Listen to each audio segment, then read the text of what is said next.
Pinuna ng isang batikang election lawyer ang napipintong pag-upo ni Las Piñas Congressman Mark Villar bilang kalihim ng DPWH. Ayon sa election lawyer na si Romulo Macalintal, hindi pwedeng ura-uradang maupo si Villar na nanalo rin bilang kongresista. Base kasi sa revised penal code, pwedeng makulong ng 1 hanggang 6 na buwan ang sinumang elected official na hindi manunumpa at hindi tutupad sa tungkulin maliban na lang kung mayroong legal na dahilan.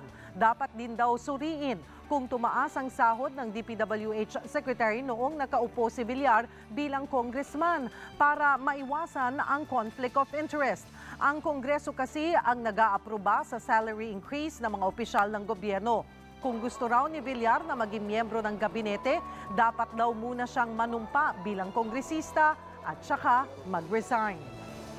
For purposes of delikadesa, ako bilang isang taga Las Piñas, hindi ko gusto na ang isang inihalal ko biglang tatalikdan na lamang o tatalikuran na lamang kami matapos ang eleksyon.